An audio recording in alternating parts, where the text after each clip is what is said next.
Welcome to SVG-TV News for Monday, April 24, 2017. I am Jennifer Richardson with the details. Leader of the opposition New Democratic Party, Dr. Godwin Friday, is advising Vincentians to stop their reliance on government handouts and seek alternative ways to make a living. Dr. Friday made his call during a recently held town hall meeting in Barley while addressing several issues, including the importance of economic independence, which he stated led to political independence. Noting that while it is no easy task, Dr. Friday said citizens need to seek ways in which to independently develop their standard of living.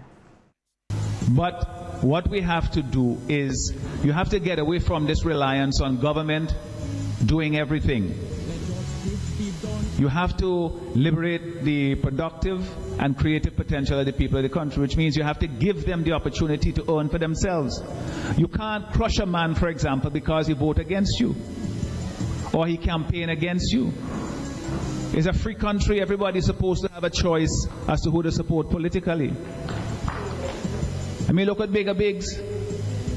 That example of somebody who was a dynamic local investor, and his business was completely destroyed because of political choice he made. Those kinds of things don't just affect him, it affects other people as well, because it stifles people's initiative. The opposition leader, however, noted that economic independence can only be achieved if confidence is placed in the potential of citizens. And so what we have to do as a government is to place our confidence in people as well, to say, we know that you can develop yourself. You can improve your family. By improving your families, you improve your village. When your village improves, it means that the entire country improves. And we as a political party in government, we are to create the conditions for you to do that. And government has to provide the support. You have to have law and order, of course. You have to have an effective education system.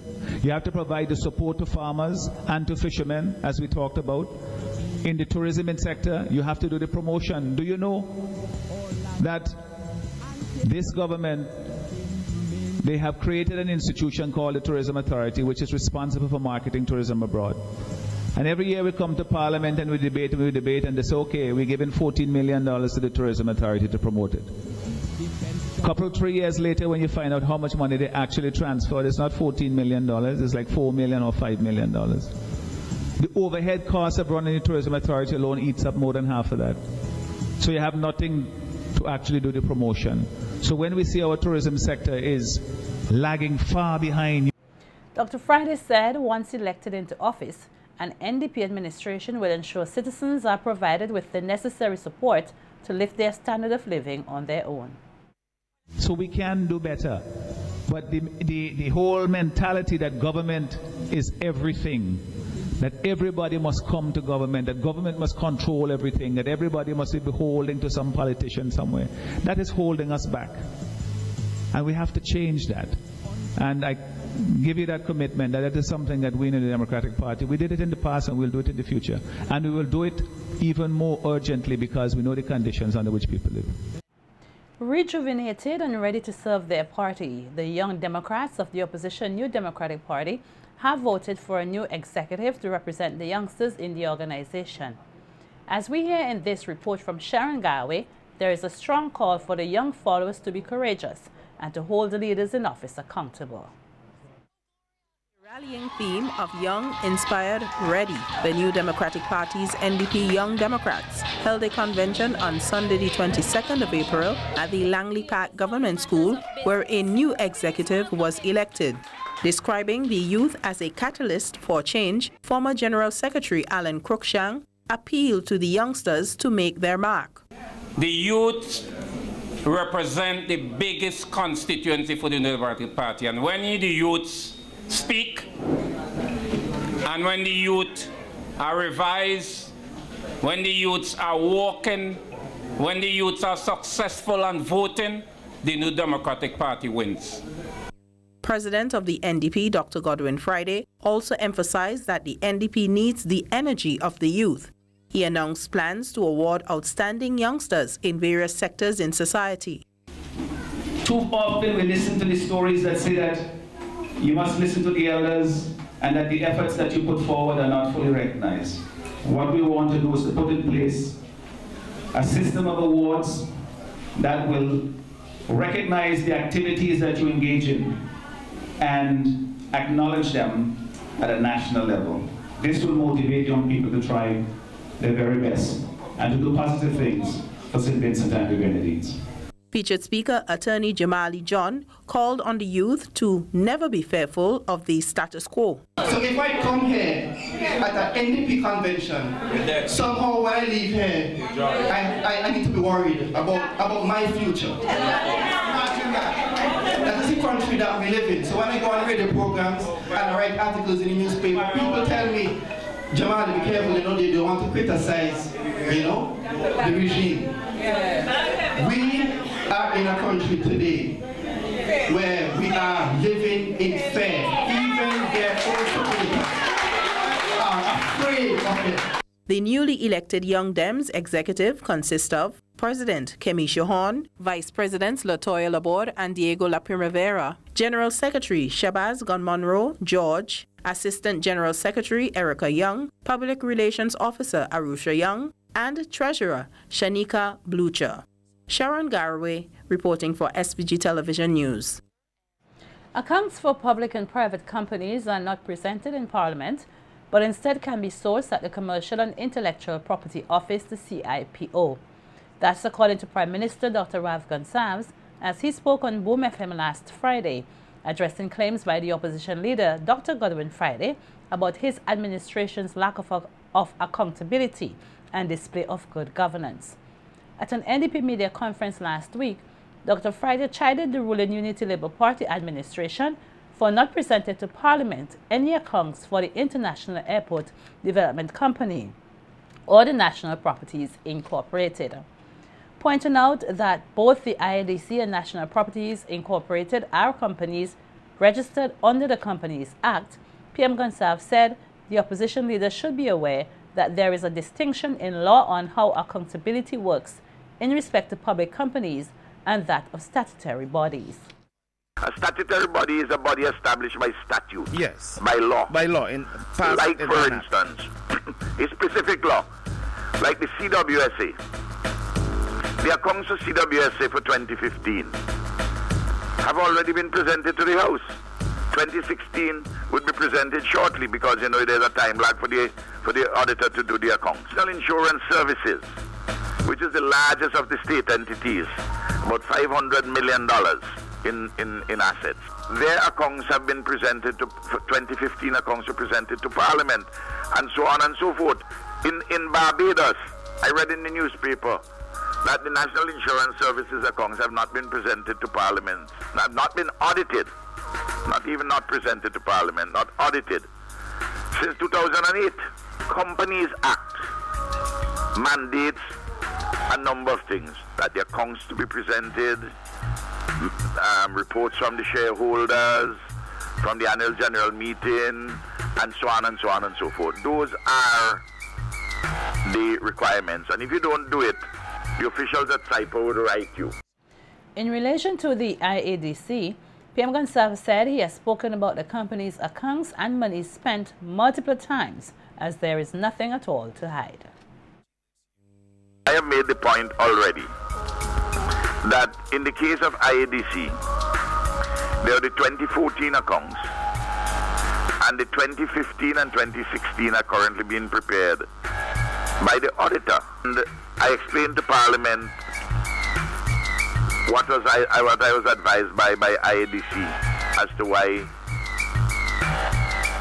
2015 was not done. Not even yet in draft, but they're completing that now. So, and one of the reasons why we have asked Dr. Matthias and his financial controller, Ms. Providence, to stay on for a few months is to make sure that the auditors could ask them any questions in relation to the documentation presented for the auditing of the accounts. Tie up this thing with a nice bow and send me a completion report, as if you have any big projects. Highlighting that the nation was ranked by Transparency International as 32nd out of the 198 countries in the United Nations with regards to the issues of transparency and corruption. PM Gunstab said the NDP can access the desired information from the Commercial and Intellectual Property Office, the CIPO, and are then free to pose questions in Parliament. We are among the top in the world with transparency. And I tell you, the differences between us and those which are above us is very minimal in terms of the point scoring. Like has never presented any accounts to Parliament. But Finlex accounts are audited. Yes. You understand what I mean? Yes. The Bank of St. Vincent and the Grenadines, when it was the National Commercial Bank, under the Labour Party when it was set up, under the NDP for 17 years, and under my time until it became the Bank of St. Vincent and Grenadines at the end of 2010. No accounts were submitted to Parliament, but the accounts are submitted in relation to banks to the central bank. All they do, they go by SIPO and they look it up. The Prime Minister disregarded any claims by the opposition NDP that his government does not display good governance. 1999, Eustace as Minister of Finance asked the British government for debt relief on $12 million in debt. And the British government responded by saying, we are not giving debt relief for the following reasons. First of all, you do not have good governance. Secondly, you don't have a proper regime in place, legally and institutionally, to deal with money laundering and drug trafficking. And you didn't have a focused poverty reduction program. But within months, I got the debt relief because I put systems in place. And I could go through the whole history of the matter. A doctor or pharmacist is the appropriate professional to seek if one has issues in relation to their skin. That's the advice coming from Permanent Secretary in the Ministry of Health, Wellness and the Environment, Cuthbert Knights, as he spoke at a symposium held on Saturday evening under the theme, The Skin I Live In. The symposium was held in collaboration with the Ministry of Health, Wellness and the Environment, the SVG Pharmaceutical Association and the SVG Pharmaceutical Council, and aimed at sensitizing the public on issues relating to skin health. Knights noted that persons have the habit of self-medicating as a means of dealing with various skin issues, and noted that any such occurrence should be addressed by a doctor or a pharmacist. And we can also use whatever we are using in excessive proportions that can even contribute to even greater complications and problems. And it can even lead to prolong. By using it, it may lead to other problems. It may cause us to shift from this to that item. And it can lead to prolonged practices and uses and experimenting with other drugs, which can have serious problems for us. Now I tell you, it is not by simple faith or imagination that in our society we have pharmacists, we have doctors, etc. And oftentimes we are all patients. In the treatment of the skin, what we do require is to ensure that there is a very good relationship between patient, the pharmacist, the doctors. Because oftentimes when we have whether blemishes of the skin, rash, or whatever it may be, the doctor, the pharmacist are the appropriate persons for us to visit. Knights expressed confidence that the symposium would create a greater understanding amongst the public in relation to skin care and the important role which healthcare professionals play. The situation here, or the focus here, is that we have to understand that the role of the doctors and the pharmacists in assisting in our skin conditions when they do it right is very important, rather than us trying to take things into our own hands. Sessions like these today is helping to sensitize and educate us, the general public and the common person, of the need to be able to take care of ourselves and of our skins, and also of the consequences of the practices that we may be indulging and the impact it can have on us. In an effort to raise awareness of the risk and signs associated with an active volcano, the National Emergency Management Organization, NEMO, is hosting a series of activities this week in commemoration of the 30th anniversary of the last eruption of the La Soufrière volcano. The activities are being held in collaboration with the UWI Seismic Research Center, the Soufrière Monitoring Unit, the SMU, and the Forestry Division. The volcano awareness activities began with a presentation at the Clare Valley Government School today with grade 5 students on volcano and geological hazards. Tomorrow there will be a Tsunami Smart meeting for community volunteers in the Tsunami Smart project communities. This meeting will take place at NEMO's conference room from 9:30 a.m. On Thursday the 27th April, the Connery Government School will have a presentation on volcano and geological hazards from 9 a.m. while the George Stevens Secondary session will begin from 1 p.m. The awareness activities will conclude with an educational field trip to La Soufrière on Friday the 28th April with geologist and director of the Seismic Research Center, Dr. Richard Robertson. Interested persons are asked to call NEMO's office to register. Meanwhile, SVG-TV News earlier today took the opportunity to find out what persons on the streets of capital Kingstown remember about April 13, 1979, when the La Soufrière volcano last erupted. I've been a little boy and being really scared when I see all these mushrooms in the sky. Yeah, and I can remember not eating for a couple of days because I was so scared. That's just about it. And if it were to erupt sometime, soon, how would you feel about it? Well, I guess we would always scared. It's something to be certainly concerned about, for sure. I mean, it could be a catastrophe, disaster for sure, and no one really wants that. But let's just hope it doesn't happen. When I listened to the news, it was said that the La Soufrière is erupting. And believe you me, after a while there was a massive explosion. Then lots of trucks up and down the road evacuating people.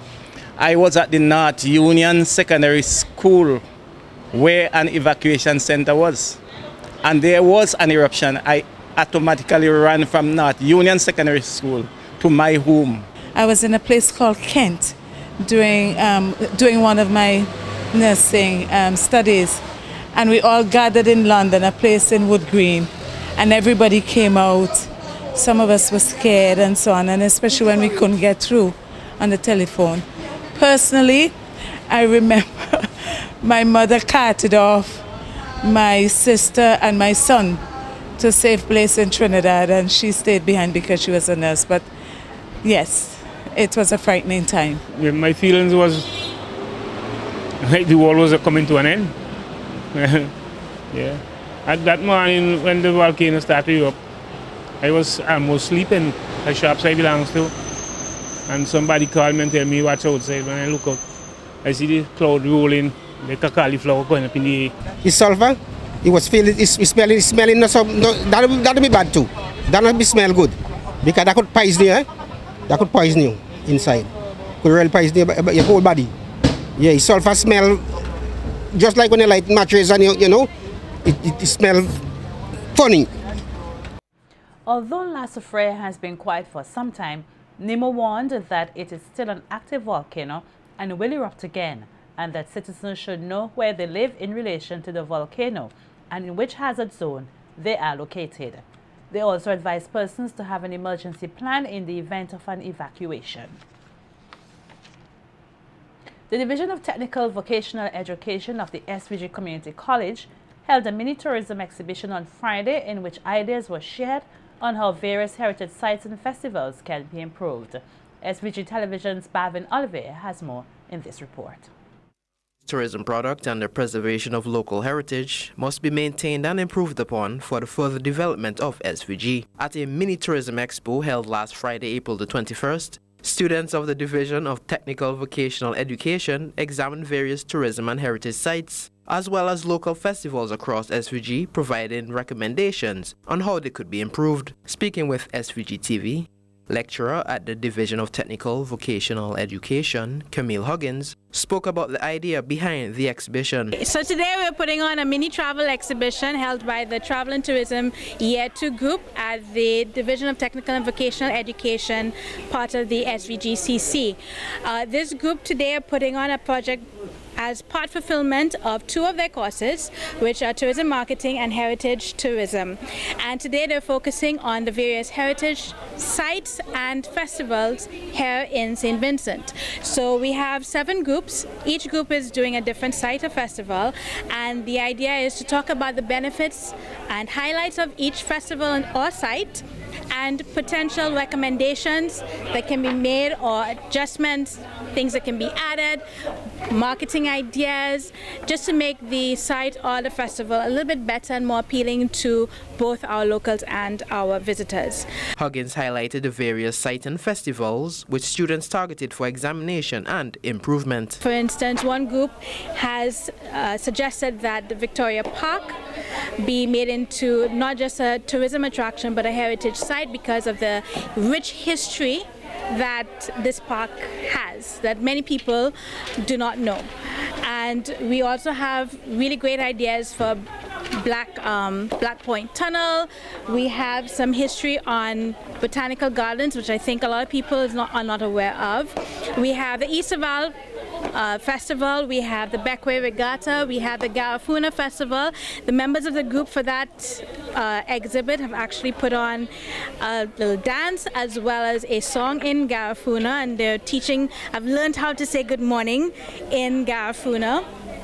And we also have, of course, Vinci Mass, which is a very popular festival on the island. The lecturer expressed elation in the quality of exhibits and expressed hope in the future of tourism and the preservation of this country's heritage. I'm extremely happy with the exhibit. I'm sorry that we don't have more of the public here, and I think it is just a matter of timing because they did not have a lot of time to put the exhibit together.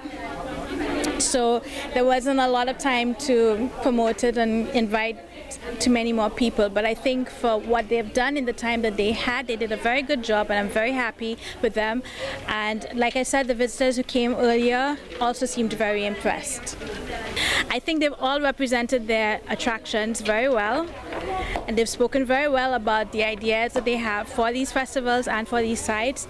And I think that moving forward, we have some very strong characters in the industry who will bring some very good ideas to the island and help in the development of not only our tourism product but in keeping some of our heritage as well. Bhavin Alver, The Evening News. Meanwhile, SVG-TV caught up with some of the students who shared the historical significance of their exhibits as well as some recommendations for improvement. It has been 51 years since the Easterval has been in existence, and so they should keep the culture alive and they should show more of the culture and promote more about the culture. Good afternoon. This is my group representing Garifuna Festival, and what we are really trying to do here is we are trying to bring back our heritage, our culture of Garifuna into St. Vincent, Yarramin. So here we have a display of the food that the Garifuna people used to eat, the beverages. We have photos here of the different things that are in the gardens. We have a photo here of the keeper's house. This is where the first caretaker of the botanical gardens used to live. And there was also a museum here, but now the museum is no longer there. We also decided to have a little museum which will have gears, cricket gears, football gears, and paintings, little tokens to help recognize the different sporting activities and stuff like that.